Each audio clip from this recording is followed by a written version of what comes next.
लाने का प्रयत्न करना चाहिए। यदि उन गुणों को अपने अंदर लाने का प्रयास नहीं करेंगे तो कर्तव्य की पूर्ति नहीं होगी। जो अपने गुरु के साथ जितना अधिक से अधिक एकात्म और एकरूप होता है, वही उसकी पूजा करने का सच्चा हकदार होता है, अन्य कोई नहीं। हमारे यहाँ तो यह कहा गया है कि पूजा करते करते स्वयं ईश्वर, स्वयं शिव बन जाना चाहिए। तो जिस आदर्श की पूजा करने के लिए हम एकत्र हुए हैं, उसके द्वारा निर्देशित जीवन हमें अपने अंदर उत्पन्न करने का प्रयास करना चाहिए। मेरे विचार से पूजा का अर्थ केवल गंध, पुष्प, फूल चढ़ाना नहीं होता है। पूजा का अर्थ है समर्पण की भावना को प्रकट करना। इसका दृश्य स्वरूप यानी इसका प्रैक्टिकल क्या हो सकता है? तो जो बहुत उपयोगी वस्तु है उसे देना ही समर्पण का दृश्य रूप, उसका प्रैक्टिकल होता है।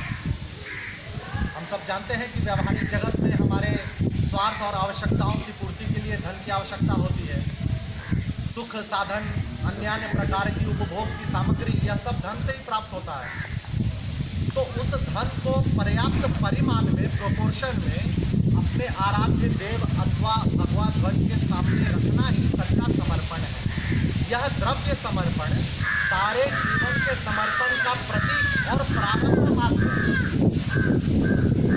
हम संघ में प्रार्थना करते हैं तो कहते हैं कि पतत्वेश कायो नमस्ते नमस्ते।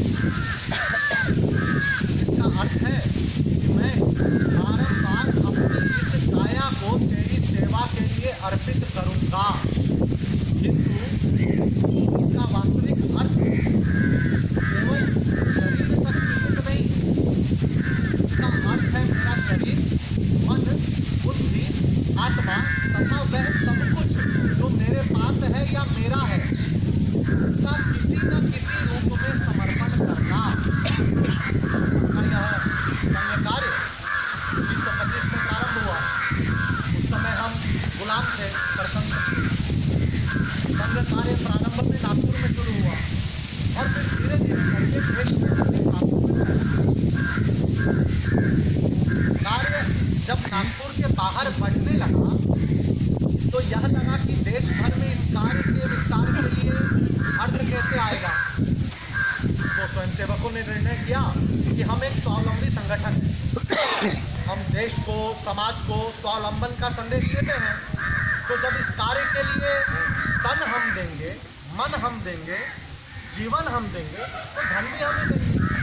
धन के लिए बाहर से अपेक्षा करें। और इसीलिए यह तय हुआ कि वर्ष में एक बार स्वयंसेवक श्रद्धा भाव से अपने गुरु अर्थात भगवान ध्वज के समक्ष उपस्थित होकर इसका पूजन करेंगे, अर्थात श्री गुरु के सम्मुख अपनी दक्षिणा अर्पित करेंगे।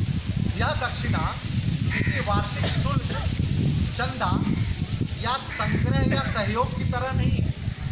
अत्यंत श्रद्धापूर्वक और पवित्र भाव से अपने प्रत्येक दिन की आवश्यकताओं में से कुछ कटौती करते हुए जो संचित द्रव्य है, जमा किया हुआ द्रव्य है, उसी का अपने गुरु अर्थात भगवा ध्वज के समक्ष विनीत भाव से समर्पण करना ही दक्षिणा कहलाता है। इस समर्पण राशि के प्रतिफल की लेश मात्र की अपेक्षा भी अपने अंदर नहीं होनी चाहिए, क्योंकि समर्पण, दक्षिणा ये वही है जो दाएं हाथ से अर्पित करे तो बाएं हाथ को भी पता न चले, तभी वह दक्षिणा है, समर्पण।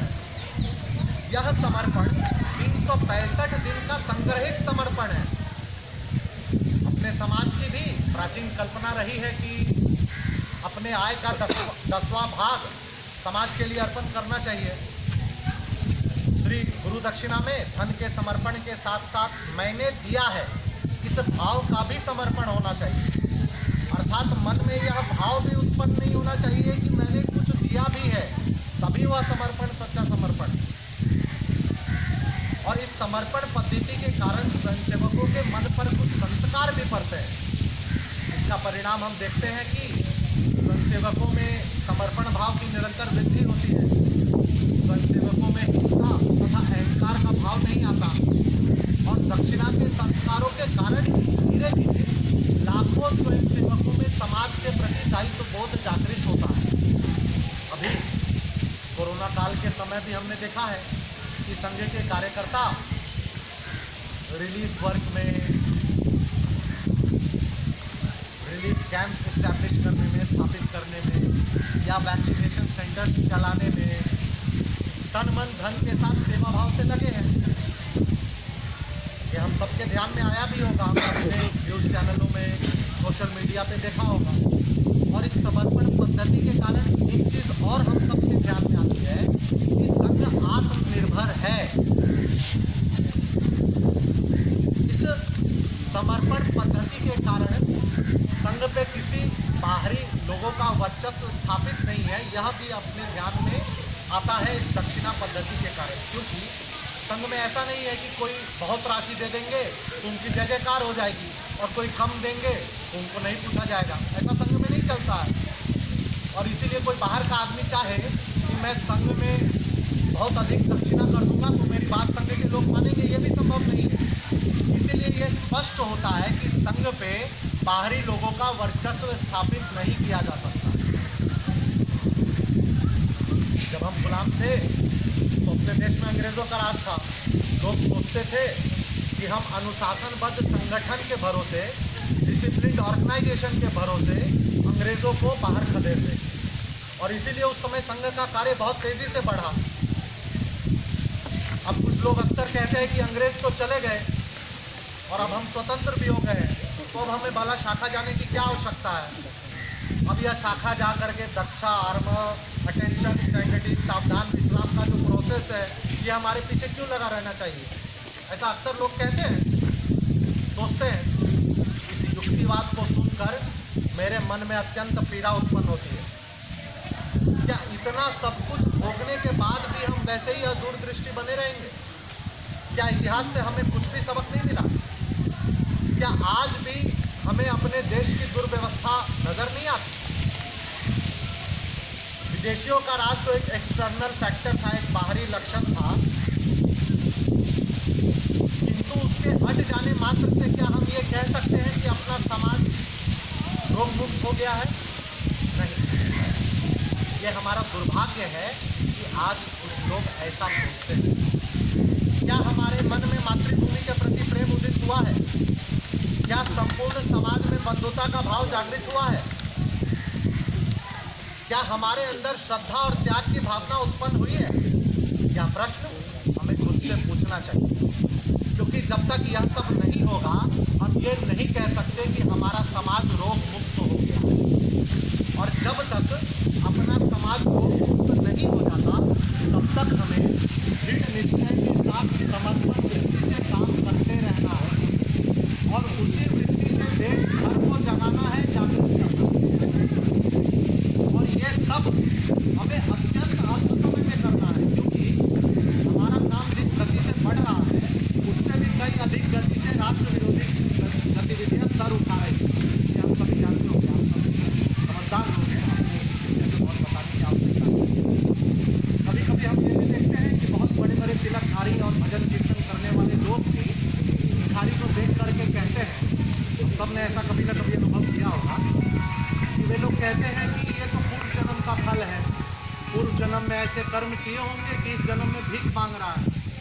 ऐसा कहना स्वयं के कर्तव्य को भूलना है, क्योंकि भिखारी को देखकर हमें अपने कर्तव्य का ज्ञान होना चाहिए कि मैं उसके लिए क्या कर सकता हूँ या क्या करता हूँ। यदि ऐसे विचार अपने मन में नहीं आते तो ये एक विकृति है, और इस विकृति के कारण अपने ध्येय की साधना में, यानी अपने ऑब्जेक्टिव के प्रति साधना में बाधा उत्पन्न होती है।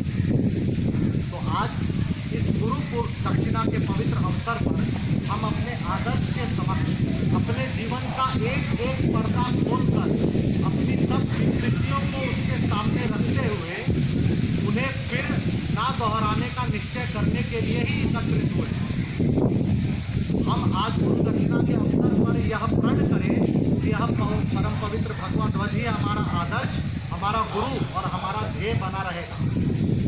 इस गुरु की पूजा करने के लिए साधन रूप संघ कार्य पर पूर्ण निष्ठा रखते हुए अपने संपर्क में आने वाले व्यक्तियों के साथ हम प्रसन्न चित्त से कार्य करेंगे, अपने शरीर को सदा स्वस्थ रखेंगे, और इस कार्य की पूर्ति के लिए अपने जीवन की सारी शक्तियां लगाते रहेंगे, ये विचार आज हम सभी के अंदर उत्पन्न होना चाहिए।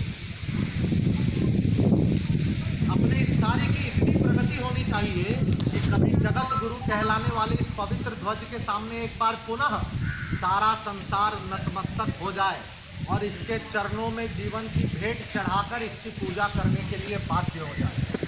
यही आकांक्षा, यही आवेश अपने अंतःकरण में उत्पन्न होना चाहिए और इसके लिए हमारा मंत्र होना चाहिए कि तेरा वैभव अमर रहे माँ, हम दिन चार रहे न रहे। The glory of the motherland shall live forever. यही आग्रह, यही आवाहन आप सभी से करते हुए मैं अभी के लिए अपनी वाणी को विराम देता हूँ।